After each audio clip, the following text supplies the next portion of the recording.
Ça va, tout va bien. C'est toujours avec plaisir qu'on puisse échanger par téléphone, par visio. C'est toujours un réel bonheur d'échanger avec toi et de partager des astuces et puis voilà, se challenger, s'entraider aussi, ça fait du bien, c'est important quand on est entrepreneur. Top, top, top. En plus, nous, on a travaillé ensemble en 2021 où je t'ai accompagné sur des coachings. Je crois que c'était en début d'année 2021, pendant le confinement. Et donc, ça remonte un peu. Et là, effectivement, je suis en train de mettre en place des séries de témoignages sur un retour sur expérience. On va en parler, je pense, en deuxième partie d'interview. Moi, au départ, j'aimerais surtout que tu te présentes. Qui est ce fameux Thomas Dagorn Diaz da Silva? Il y a déjà plusieurs noms dans un seul nom, alors c'est déjà assez complexe comme ça. Est-ce que tu peux te décrire en quelques mots? Alors, comme mon nom l'indique, je suis breton d'origine portugaise. Donc voilà. Le dernier nom, Da Silva, ça veut dire de la nature, en fait, de la forêt, la selve. C'est vraiment l'espace sauvage. Et Ouais, donc, j'ai ce côté nature sauvage en moi depuis très longtemps. Et je génial. travaille pour la transition écologique depuis, ça va faire 15 ans maintenant. Donc j'ai commencé au lycée, collège-lycée à être engagé sur des projets éco-responsables, impact sociétal positif, etc. Donc, j'ai co-créé plusieurs projets, notamment des startups dans l'agriculture urbaine, etc., en France et à l'étranger. Et aujourd'hui, je suis consultant, conférencier spécialisé sur les sujets de transition écologique et je monte un projet d'écotourisme au Portugal notamment. Donc voilà. Et j'organiserai des retraites très bientôt avec des partenaires en France aussi et au Portugal. Des retraites plus axées business et développement personnel sur le Hmm. Portugal. Voilà. Que de beaux projets, un parcours, si je comprends bien, semé à la fois d'embûches, de résilience et de rebonds. Et c'est ça que j'apprécie aussi avec les personnes que j'accompagne. Elles ont toute cette volonté de rebondir, de transmuter, de transformer l'essai. J'aime bien parler de ça, surtout que je porte un t-shirt de rugby aujourd'hui, donc c'est plutôt d'actualité. Et franchement, moi, je voudrais vraiment directement aller dans le vif du sujet. Est-ce que tu te souviens de ta première prise de parole en public? Moi, je pense que les premières prises de parole en public remontent à l'enfance. Euh, tu sais, ces spectacles qu'on fait quand on est enfant, un peu les spectacles de théâtre ou les représentations de fin d'année devant les parents. Et, voilà, moi, je pense que c'est là. Mais en fait, très jeune, très très jeune, enfant, j'ai compris que j'avais cette capacité-là de communiquer et de même, on va dire, d'influencer, je veux dire, par la parole et par voilà, mon langage corporel, etc. Et j'ai compris que j'avais ce pouvoir-là très jeune. Et ça m'a toujours plu voilà, d'être sur le devant de la scène finalement, à travers la danse, le théâtre, les spectacles, etc. Ça m'a toujours plu. Après, j'aime aussi faire briller les autres. Voilà, il y a pas que moi dans l'histoire, mais j'aime aussi faire briller les autres et partager aussi des conseils, etc. Mais ça m'a toujours plu. Voilà. Alors, pour toi, une prise de parole réussie, c'est intéressant de le mentionner. C'est pas uniquement grâce à la voix et au discours, c'est aussi énormément grâce au non-verbal et à la gestuelle. Mm. Tout à fait, Et ouais. c'est valable dans ton cas. Ouais. Bien sûr, ouais, ouais, bien sûr. De toute façon, je pense que du moment où on est aligné, où on est vraiment aligné et qu'on croit profondément à ce qu'on dit et qu'on le vit intérieurement depuis longtemps, comme moi, quand je parle d'écologie, etc., ou d'autres sujets, bah forcément, l'auditoire, il le ressent. On ne peut pas mentir. Tu ne peux pas mentir sur des sujets aussi profonds, avec des convictions, etc. Donc, forcément, tu es beaucoup plus persuasif et ton auditoire le perçoit. C'est des choses invisibles, je veux dire. Qu'est-ce qui te, Qu'est-ce qui te motive maintenant à prendre la parole? Je mentionne que Thomas a fait un TEDx avant ses 30 ans, ce qui est quand même assez rare pour le souligner. Et bah, je t'avais accompagné justement dans cet objectif. Donc, félicitations par rapport à ça. Qu'est-ce qui te Merci. motive? Qu'est-ce qui te motive d'intervenir comme ça devant un public ou face à une caméra? C'est quoi ton leitmotiv? C'est quoi qui te fait vibrer, qui t'anime à l'intérieur? Moi, ce qui me fait vibrer, c'est vraiment de partager un message et d'aller voilà, semer des graines de changement chez l'auditoire, le public, et essayer de partager à mon échelle, à mon niveau, des convictions profondes et pour émerger voilà, un changement voilà, chez ces personnes qui m'écoutent ou qui me regardent. C'est déjà avoir une personne derrière qui me contacte et qui me dit merci Thomas, grâce à toi, j'ai changé ça. Derrière, je suis allé me renseigner et après, j'ai rencontré telle personne, j'ai mis ça en place, etc. etc. Bah, rien que ça, c'est super gratifiant pour moi de voir ces changements opérer, même si c'est chez une personne. C'est beau, c'est magnifique. Voilà. C'est un peu ta mission de vie, si je comprends bien, c'est vraiment de transmettre au maximum tes intentions, tes convictions profondes. Et ça passe aussi par l'art oratoire pour ceux qui s'y intéressent, et tomber dedans un peu dans la marmite, si je puis dire, comme Obélix. Et c'est une chance. Et tu as aussi cette prise de recul où tu t'es dit, ah, ça serait peut-être cool que je fasse appel à un coach. Déjà, pourquoi tu as voulu te faire accompagner et qu'est-ce que ça a changé, qu'est-ce que ça a généré sur tes prises de parole qui ont suivi? Et oui, bah, en fait, c'est hyper important, c'est essentiel de se faire accompagner par des professionnels. Je veux dire, quand on a un souci, quand tu as un souci avec ta voiture, tu t'as pas les connaissances, tu vas pas mettre la main dans le cambouis, tu vas faire des bêtises. Donc voilà, donc c'est un peu pareil. Donc, non, non, Luigi, toi, tu m'as accompagné sur voilà, ma posture, ma gestuelle. Bon, voilà, j'ai évolué. Alors, c'est toujours perfectible. J'ai toujours des petits défauts, mais bon, ça fait partie aussi du personnage et ça fait partie de moi. C'est des choses qui sont intrinsèques, qui sont liées Bien à mon sûr, être. Donc c'est voilà, tu vois. justement comme ça que je vais accompagner les gens, c'est en Voilà, qu'ils gardent leur authenticité, leur petit travers, si je puis dire, et en même temps aller vraiment au fond des choses pour corriger certains axes tout en gardant son naturel. bien sûr. Donc, ouais, par exemple, moi, j'avais un défaut, j'ai toujours ce défaut-là. C'est parce que je suis une personne hyperactive, je bouge beaucoup sur scène. Ou, voilà. Toi, tu m'as dit, bah, mets-toi dans un seau, mets-toi dans un cercle, fais un dessin autour de tes pieds et reste ancré. Donc voilà, on a travaillé l'ancrage.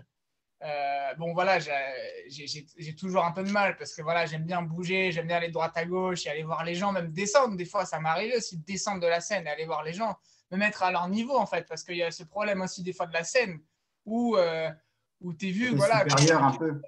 voilà, supérieur et tu regardes les gens en contre-plongée et les gens te regardent, voilà. Donc moi, j'aime bien aussi descendre, me mettre à leur niveau, aller leur donner le micro, aller échanger.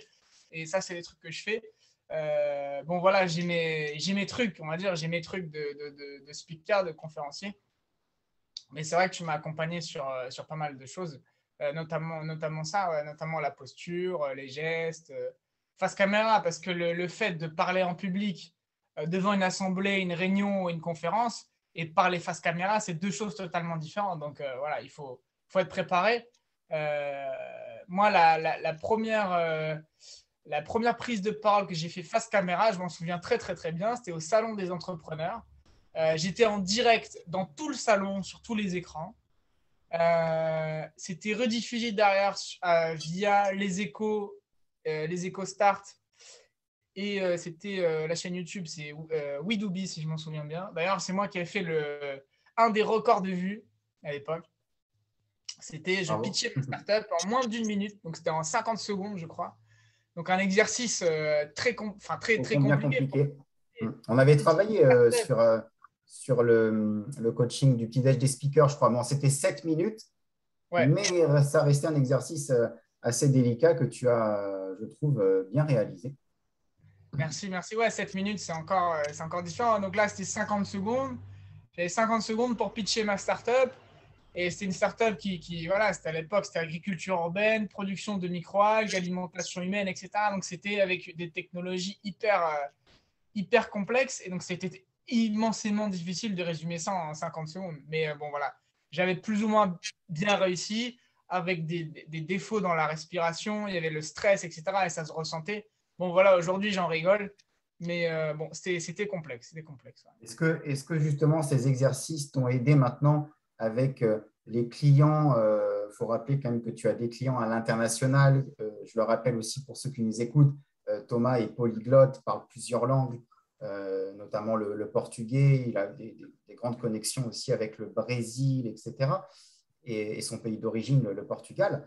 Et comment ça s'est traduit, ces exercices de prise de parole aussi, de synthétiser dans tes relations avec tes partenaires, tes actionnaires, les potentialités de consulting que tu as? Est-ce que ça t'a permis de faire ce que j'appelle l'entonnoir et de trier les curieux des personnes réellement investies? Est-ce que ça t'a permis de sonder aussi et toi de mieux te faire comprendre aussi?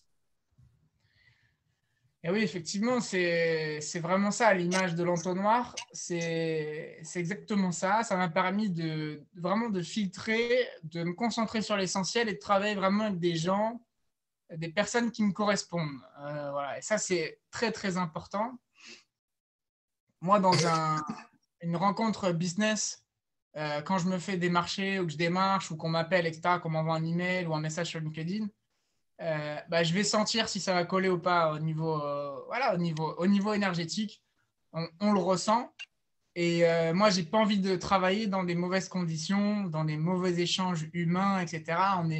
On est sur Terre pour vibrer, hein, pour être aussi dans la joie et transmettre tout ça. On n'est pas là pour souffrir et avoir des conflits dans nos rapports humains et dans nos rapports aussi de Le moins business. possible, ouais.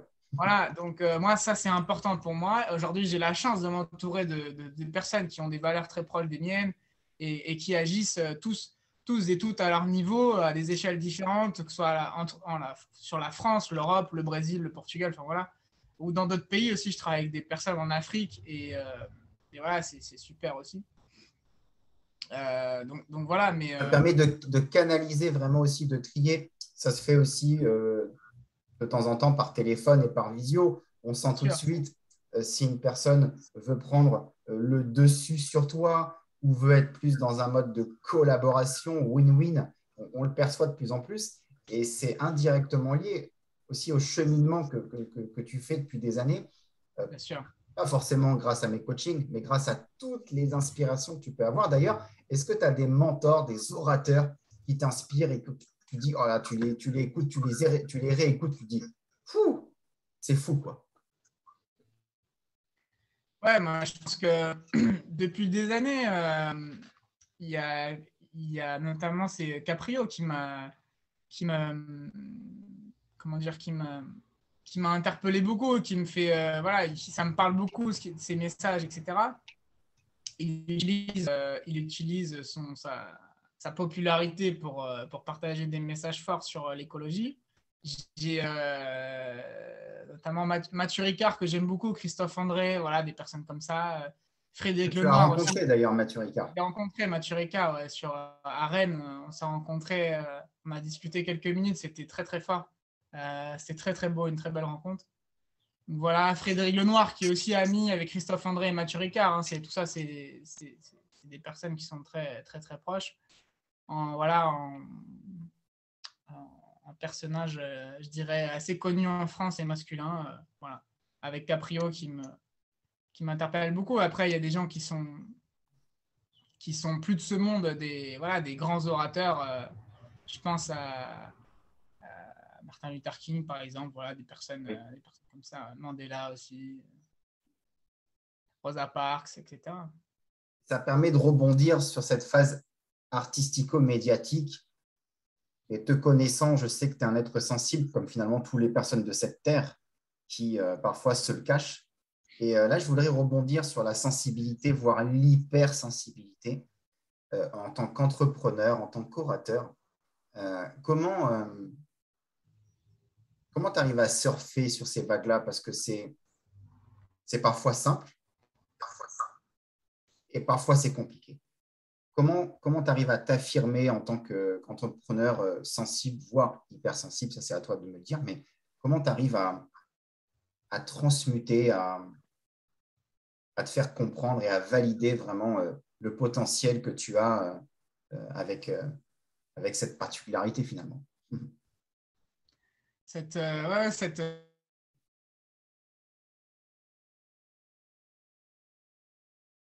Là, il y a eu une petite coupure de son. Le son a bugué.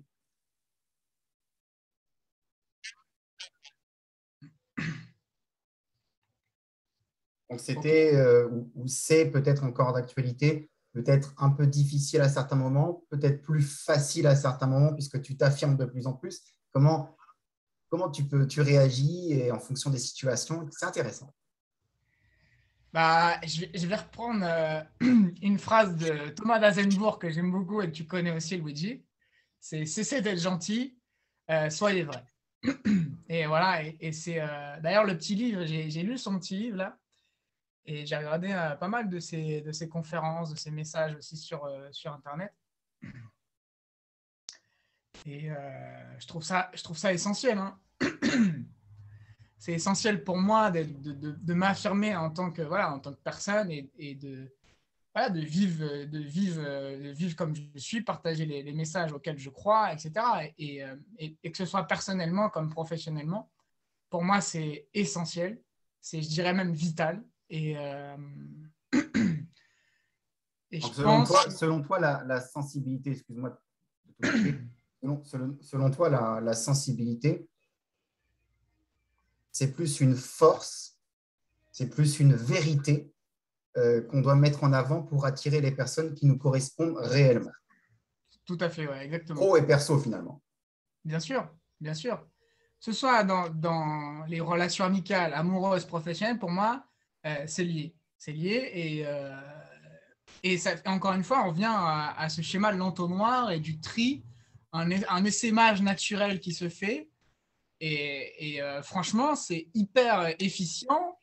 On préserve notre énergie, notre temps, On notre sent le argent. langage écologique, là. Là, c'est hyper efficient. Parce que moi, quand je parle d'énergie, de dépenses énergétiques, etc., je ne fais pas que écho à l'énergie, voilà, l'énergie, l'électricité, nucléaire, le gaz, etc. Non, il y a aussi de l'énergie humaine derrière.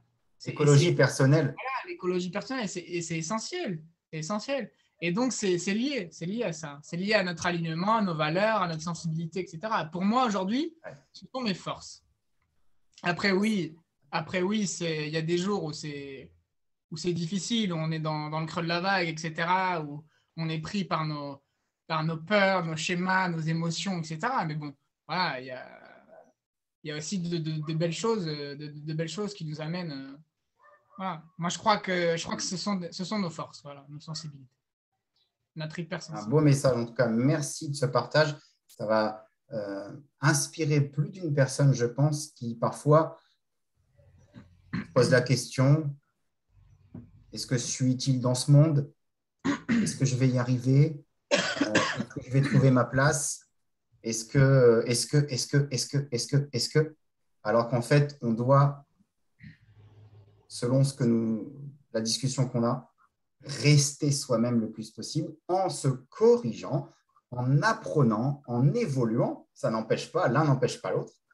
Et c'est ça aussi, je pense, la résilience, la prise de conscience, prendre le recul sur soi-même, pouvoir transmuter, switcher.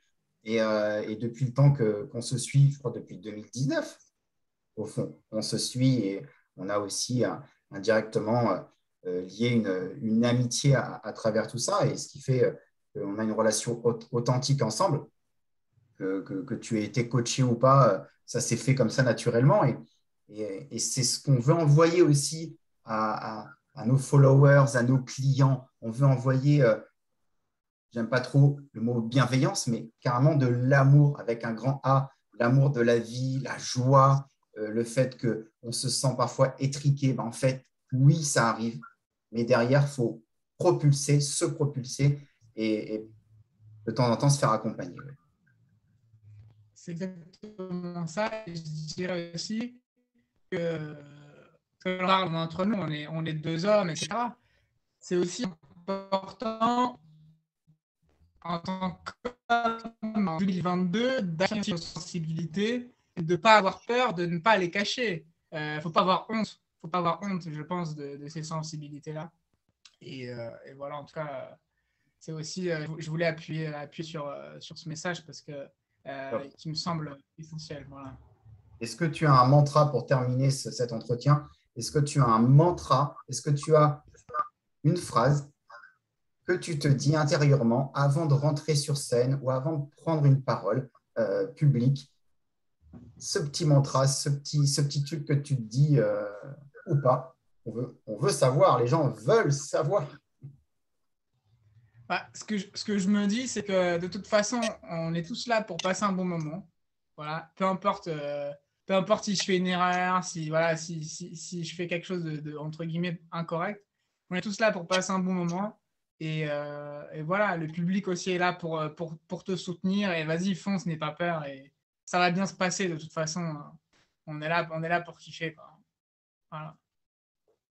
C'est le mot de la fin. Merci Thomas. On te suit sur les diverses possibilités qu'on met en commentaire, ton lien et tes pages, tes réseaux sociaux qui sont assez bien fournis. Franchement, je le reconnais. Merci encore pour tes partages et on se retrouve très bientôt pour une nouvelle interview. Au revoir. Merci Thomas. Top, merci.